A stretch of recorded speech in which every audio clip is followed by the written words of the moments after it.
Hello दोस्तों, अस्सलाम वालेकुम। बताना चीज़ आपके सामने हाजिर है। उम्मीद है आप सब खैरियत से होंगे। आज जो हमारे वीडियो का टॉपिक है वो है कि किस तरह हम एक यूनिक थंबनेल बना सकते हैं। बहुत ही आसान और बड़ा ही बेसिक तरीके से मैं आज आपको समझाऊंगा कि आप किस तरह से एक प्रोफेशनल तरीके से अपने यूट्यूब के लिए थंबनेल बना सकते हैं, जिसको देखते ही हर बंदे का दिल करे कि मैं इस पर क्लिक करूँ। तो चलिए अब हम आपको सिखाते हैं और प्रैक्टिकल के साथ आपको हम बताते हैं कि किस तरह आप एक प्रोफेशनल तरीके से थंबनेल क्रिएट कर सकते हैं। तो वीडियो को एंड तक देखिएगा ताकि कोई भी पॉइंट आप मिस ना करें। तो चलिए स्टार्ट करते हैं। जी, तो हम इस वक्त लैपटॉप की स्क्रीन पर आ चुके हैं। आज हमने थंबनेल जो बनाना है एडोब फोटोशॉप PS6 में। तो इसके बारे में तो काफ़ी आपको पता ही होगा, लेकिन मैं चाहता हूं कि आपको मैं मुकम्मल तरीके के साथ बताऊं कि हमने किस तरह एक यूनिक किस्म का प्रोफेशनल जो है वो थंबनेल बनाना है। जैसा कि हमारा आज का लेक्चर भी इसी मुतल्लिक है कि यूट्यूब के लिए प्रोफेशनल थंबनेल कैसे बनाएं। तो उसके लिए बहुत ही आसान तरीके से मैं आज आपको समझाऊंगा कि आप किस तरह से बहुत ही आसानी के साथ और प्रोफेशनल वे के साथ आप थंबनेल बना सकते हैं।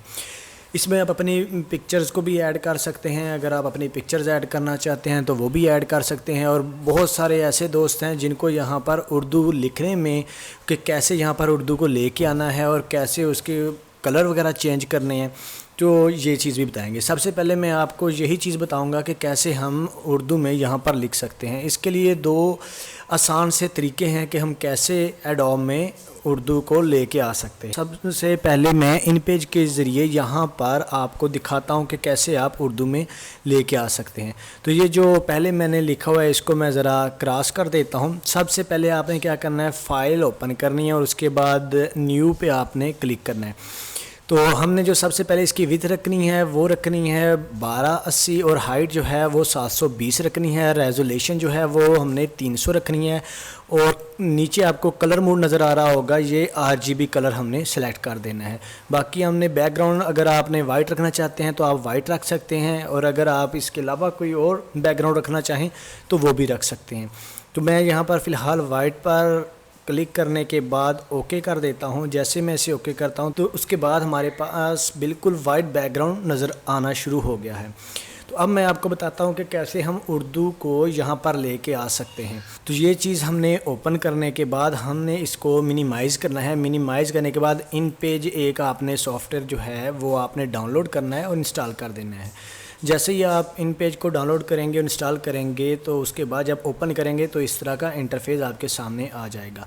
इन पेज मोस्टली तो आपको पता होगा, लेकिन वो दोस्त जो न्यू हैं जिनको ये नहीं पता कि ये इन पेज क्या चीज़ है, तो उनको मैं बताता चलूँ कि इन पेज में हम उर्दू और इंग्लिश दोनों चीज़ें राइट कर सकते हैं। तो इसके लिए मैं न्यू फाइल ओपन करूँगा। जैसे हम इसे न्यू ओपन करेंगे तो कुछ इस तरह का इंटरफेस हमारे सामने आएगा। जैसे ये हमारे पास इंटरफेस सामने आएगा तो हम यहाँ पर ये आपको नीचे आपको एक चीज़ नज़र आ रही है, यहाँ से हम उर्दू और इंग्लिश दोनों चीज़ें लिख सकते हैं। यहाँ ये आप मेरा माउस का कर्सर देख सकते हैं, यहाँ से हम उर्दू और इंग्लिश दोनों चीज़ें लिख सकते हैं। हम जिस पर क्लिक करेंगे, अगर हम यहाँ पर इंग्लिश पर क्लिक करेंगे तो ये हमारे सामने इंग्लिश में ही चीज़ें लिखेगा, और अगर हम यहाँ पर उर्दू पर ले आएंगे और ये हर चीज़ हमें उर्दू में ही लिख कर देगा। तो चलिए जल्दी से हम लिखते हैं। तो उसके बाद देखते हैं हम कि हमने इसे कैसे एडोब में लेकर जाना है। हमने जब ये लिख लिया प्रोफेशनल थंबनेल कैसे बनाएं, तो इसको हम मुकम्मल को सिलेक्ट कर लेंगे। आप इसको Ctrl+A के ज़रिए मुकम्मल को सिलेक्ट कर सकते हैं, या फिर जस्ट इसे माउस को राइट क्लिक करके और एंड तक लेके जाएंगे तो ये सिलेक्ट हो जाएगा। उसके बाद यहाँ पर इसका आप फॉन्ट साइज़ जो है ये अपनी मर्ज़ी से चेंज कर सकते हैं। मैं यहाँ पर 30 रखूँगा। 30 जैसे ही मैं इसे सिलेक्ट किया तो प्रोफेशनल थंबनेल कैसे बनाएं ये आपको वाज़ह नज़र आना शुरू हो गया। उसके बाद मैंने यहाँ पर ये जो आपको एरो नज़र आ रहा है इस पर मैं क्लिक करूँगा। क्लिक करने के बाद फ़ाइल में जाऊँगा। फ़ाइल में जाने के बाद एक्सपोर्ट पेज पर क्लिक करने के बाद ब्राउज़ का आपको ऑप्शन नज़र आ रहा होगा, यहाँ पर मैंने क्लिक करना है। यहाँ पर क्लिक करने के बाद मैंने एक न्यू फ़ोल्डर बना के रखना है अपना किसी भी अपने ड्राइव में, चाहे वो डेस्कटॉप पर रखूँ या किसी भी और ड्राइव में। यहाँ पर मैं एक अपना फ़ोल्डर अलग से बना के रख लूँगा। रखने के बाद यहाँ पर मैं कोई भी इस फाइल का नाम दे देता हूँ। तो आपको ये सेव एज टाइप में दो ऑप्शन नज़र आएंगे। आपने जो सेकंड ऑप्शन है उस पर सेलेक्ट करना है, और उसके बाद जिस भी आपने ड्राइव में इसको रखना है या जिस भी फ़ोल्डर में आपने इसको सेव करना है वहाँ पर इसे सिलेक्ट करने के बाद सेव कर देंगे और उसके बाद ओके का बटन प्रेस कर देंगे। ये चीज़ आपकी जो है, जो आपने इसे बनाया है, ये आपकी सेव हो चुकी है। उसके बाद हमने इसको मिनिमाइज़ करना है और एडोब को ओपन करने के बाद आपको ये चीज़ नज़र आ रही होगी। आप इसे डायरेक्ट ड्रैग एंड ड्रॉप करके भी यहाँ पर लेके आ सकते हैं। आपको ये चीज़ नज़र आ रही होगी। आपका एक तो आपके पास फॉर्म ओपन है, उसके बाद आपने एक दूसरा फॉर्म ओपन करना है। उसके लिए हमने क्या करना है, माउस का जो है लेफ़्ट क्लिक उसको प्रेस करना है। जैसे ही आप लेफ़्ट क्लिक को प्रेस करेंगे तो यहाँ पर ओपन डॉक्यूमेंट का आपके पास ऑप्शन नज़र आ रहा होगा। इस पर आपने क्लिक करना है। क्लिक करने के बाद जहाँ पर भी आपने इसको सेव किया होगा उस चीज़ को आपने सेलेक्ट करने के बाद जस्ट ओपन कर देना है। जैसे ही ओपन करेंगे तो यहाँ पर आपने रेजोल्यूशन जो है ये भी आपने 300 कर देनी है, और जो मोड आ रहा है आपके पास ये कलर मोड है। ये आपने लाजमी इस चीज़ का ख्याल रखना है कि आपने RGB कलर करना है। अगर आप रखेंगे CMY के कलर तो उससे बाद में आपको बहुत परेशानी होगी, आप सही तरह से इसके कलर जो है उसको सेटिंग नहीं कर सकेंगे। तो RGB कलर ही आपने इसको रखना है। रखने के बाद आप इसे जस्ट ओके कर देंगे। जैसे ही आप ओके करेंगे तो आपके सामने ये कुछ इस तरह से इसका इंटरफेस आ जाएगा। अब हमारे पास 2 फॉर्म जो हैं वो ओपन हो चुके हैं। एक हमारे पास बैकग्राउंड का आपको नज़र आ रहा होगा, और दूसरी जो फाइल है वो हमारे पास जो हमने लेयर 1 लेके आए हैं वो आपके सामने शो होगी।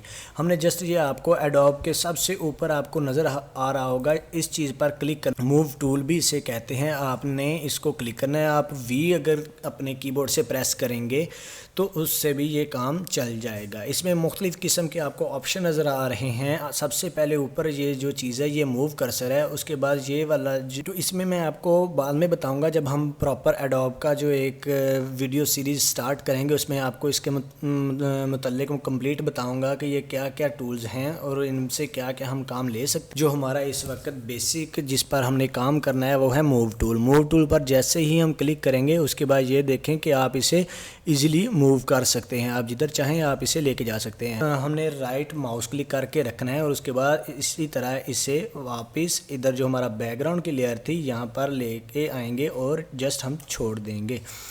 जैसे हम यहाँ पर छोड़ेंगे तो हमारे पास ये ऑप्शन आप देख रहे हैं कि हमारे पास इसको छोटा और बड़ा साइज़ करने का ऑप्शन हमारे पास आ रहा होगा। हम इसे जहाँ पर भी सेट करना चाहें हम उसी जगह पर इसे सेट कर सकते हैं और अपनी मर्ज़ी से इसको साइज़ को कम और ज़्यादा भी कर सकते हैं। अब मैंने यहाँ पर इसे सेट कर दिया। उसके बाद आप राइट का निशान नज़र आ रहा होगा तो आपने जस्ट इस पर क्लिक कर देना है या इंटर का बटन भी प्रेस कर देना है। ये हमारा इस वक्त हमारे पास यहाँ पर जो हम थंबनेल बनाना चाह रहे हैं वहाँ पर ये चीज़ आ चुकी है। इसमें सबसे जो मेन चीज़ है वो है लेयर गेम की। इसमें हम आपको मैं समझाता हूँ कि लेयर क्या चीज़ है। अभी हमारे पास जस्ट एक लेयर 1 आपको नज़र आ रही होगी और एक बैकग्राउंड नज़र आ रहा होगा। बैकग्राउंड जो है इस पर आपको लॉक नज़र आ रहा होगा, जबकि लेयर 1 पर आपको किसी किस्म का कोई भी लॉक यहाँ पर नज़र नहीं आ रहा। तो हम लेयर 1 पर लेफ़्ट क्लिक करेंगे और सबसे ऊपर आपको ब्लेंडिंग ऑप्शन नज़र आ रहा होगा। इसमें हम अपने कलर वगैरह के किस तरह का हमने इस पर कलर रखना है वो हम रख सकते हैं। आपको नज़र आ रहा होगा कि ये इस वक्त ब्लैक कलर में आपको नज़र आ रहा होगा। तो मैं अभी इसको कलर इसका मैं चेंज करता हूँ। तो उसके लिए कलर ओवरले पर मैं क्लिक करूँगा। कलर ओवरले पर क्लिक करने के बाद तो आपको यहाँ पर इस वक्त आप देखें कि मेरे पास कलर चेंज करने का कोई भी ऑप्शन नज़र नहीं आ रहा है। अगर आप ये देखें तो यहाँ पर इसमें आपको किसी ने भी ये नहीं अभी तक समझाया होगा कि इसको आपने क्लिक जैसे ही करना है तो ये आपके पास सिर्फ रेड कलर आ रहा है, आप और कोई भी कलर चेंज नहीं कर सकते।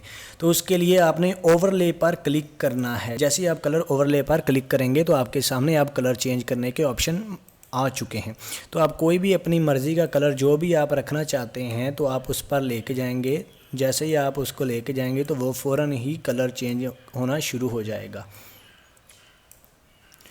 जैसे कि मैं अभी जस्ट ये ग्रीन रख रहा हूँ कलर, तो मैं ग्रीन कलर रख दूंगा। उसके बाद अगर आप इसका कोई शेडो देना चाहते हैं तो आप इससे शेडो भी दे सकते हैं। अगर शेडो का कोई भी कलर आप चेंज करना चाहते हैं तो उस पर भी इसी तरह ही आप जैसे ही ड्रॉप शेडो पर भी क्लिक करेंगे तो ये चीज़ आपके सामने शो हो जाएगी। आप कोई भी कलर अपनी मर्ज़ी से जो भी आप इसका शेडो देना चाहते हैं वो आप इसका शेडो दे सकते हैं। इसका साइज़ जो है वो भी आप अपनी मर्ज़ी से कम या ज़्यादा कर सकते हैं। ये देखें, अगर आपको नज़र आ रहा होगा कि आप शेडो जो है वो भी इसका जिस तरह मैं इसका साइज़ बढ़ाता हूँ तो वो भी साथ ही बढ़ रहा है।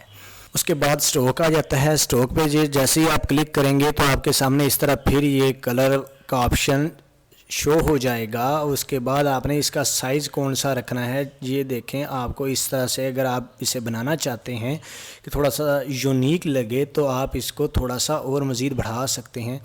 इस तरह इसे करने से ये जो भी आप इसे नीचे बैकग्राउंड पर कलर रखना चाहते हैं वो आप यहाँ से सिलेक्ट कर सकते हैं। मैं अभी ब्लैक रखना चाहता हूँ तो मैं ये ब्लैक ही रहने दूँगा।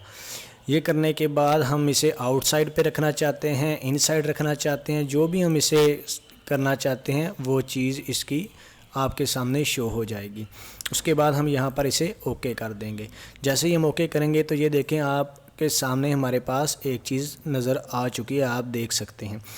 इस साथ हम एक रेक्टेंगल टूल यूज़ करेंगे। रेक्टेंगल टूल, अब आपको मैं बताता हूँ कि लेयर वाला जो सिस्टम है वो क्या चीज़ है। अब आप इसको गौर से देखिएगा कि जो बेसिक इस पे जो वर्क होता है वो लेयर के सिस्टम के मुताबिक ही होता है।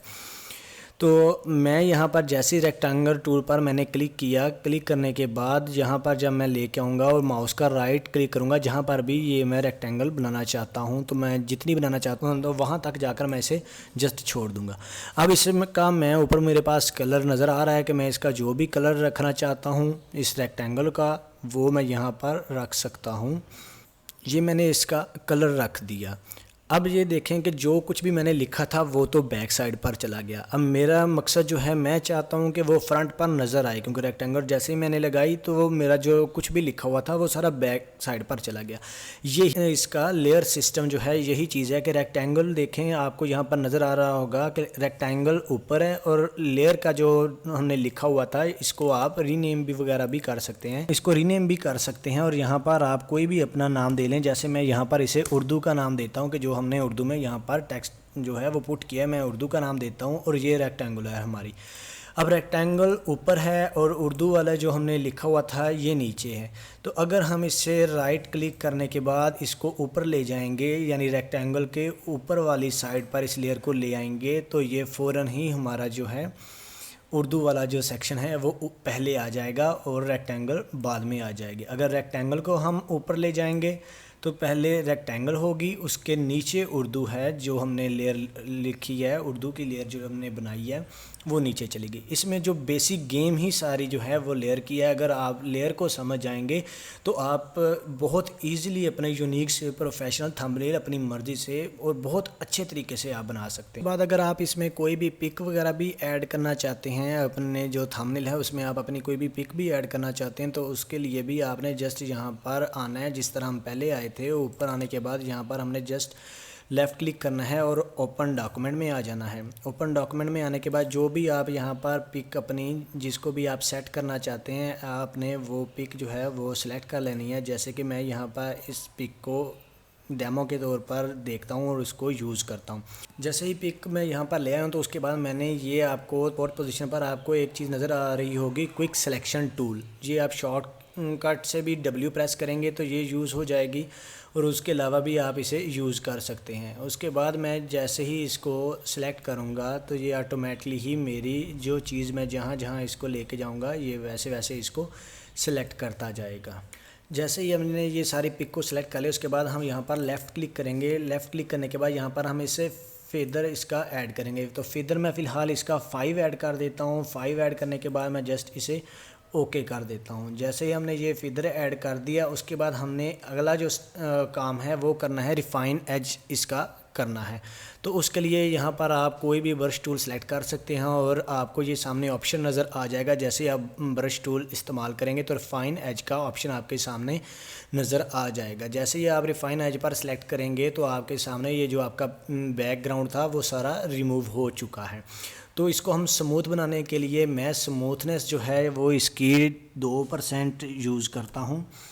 उसके बाद मैं इसमें फेदर जो है दोबारा से इसमें मैं 2% ऐड करता हूँ और कंट्रास्ट भी जो है वो मैं यहाँ पर 1% ऐड करता हूँ। शिफ्ट एज जो है वो मैं इसमें 2% ऐड करता हूँ।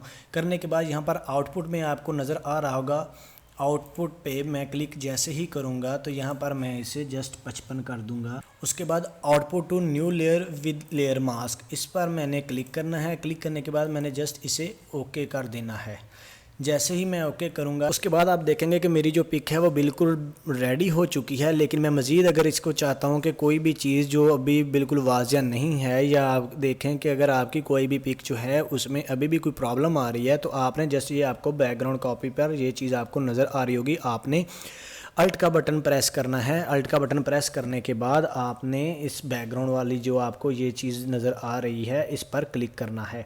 जैसे ही आप अल्ट प्रेस करके रखेंगे उसके बाद इस बैकग्राउंड कॉपी पर आप क्लिक करेंगे तो आपके सामने कुछ इस तरह से नज़र आना शुरू हो जाएगा। अगर आपकी पिक सही तरह से कट नहीं होगी तो आपको कुछ ना कुछ इसमें चीज़ें फॉल्ट नज़र आ रही होंगी, लेकिन फ़िलहाल हमारी जो पिक है ये बिल्कुल स्मूथ जो है वो कट हो चुकी है, इसलिए हमें मज़ीद कुछ भी करने की ज़रूरत नहीं है। तो ये देखें मेरी पिक इस वक्त रेडी है। उसके बाद मैं फिर इसे मूव टूल पर क्लिक करूंगा। मूव टूल पर क्लिक करने के बाद ये चीज़ आप देखें कि ये जो मैंने इस वक्त पिक बनाई है ये मूव हो रही है। इसको मैं जस्ट यहाँ से पिक तो इसको मैं राइट क्लिक करके रखूँगा। जिस तरह हम पहले जो हमने इन पेज में लिखा था और लेके आए थे उसको भी हमने राइट क्लिक करके रखा था, तो इसको हम जस्ट राइट क्लिक करके रखेंगे और वापस अपने जो मेन हमारा बैकग्राउंड की लेयर थी वहाँ पर ले आएंगे। जैसे ही हम यहाँ पर लेके आएंगे तो आपके सामने ये पिक शो हो रही है। तो इसका साइज़ काफ़ी बड़ा है, तो इसको हम यहाँ से ऊपर से पढ़ के लेके आएंगे नीचे की तरफ और इसको साइज़ को छोटा करते जाएंगे। तो हमने अपनी मर्ज़ी से जहाँ पर भी हम अपनी पिक लगाना चाहते हैं वहाँ पर पिक को सेट करने के बाद इसे जस्ट इंटर का बटन प्रेस करेंगे तो हमारी जो पिक है वो भी आपके सामने रेडी हो चुकी है। आज हमने सीखा कि कैसे हम उर्दू लिख सकते हैं और कैसे हम उसकी सेटिंग कर सकते हैं और कैसे हम अपनी एक पिक जो है उसको भी इसमें लेके आ सकते हैं। उम्मीद है कि अब आप भी बहुत अच्छे तरीके से प्रोफेशनल वे के साथ अपना थंबनेल बना सकते हैं। आप खुद प्रैक्टिकल भी करें जिस तरह हमने आपको प्रैक्टिकल के साथ समझाया है। अगर फिर भी आपको किसी चीज़ की समझ ना आए, आपको किसी चीज़ की परेशानी आए, आपको पिक सही तरह से कट करने की समझ ना आए, आपको एडोब की ये जो लेयर की गेम है इसकी समझ ना आए, तो आप हमें कमेंट कर सकते हैं। तो हमारी टीम 24 घंटे आपकी खिदमत के लिए हाज़िर रहेगी। अब हमें दीजिए इजाज़त। उम्मीद है आपको ये सारी चीज़ अच्छी तरह से समझ आ गई होगी। दुआओं में याद रखिएगा। अल्लाह हाफिज़।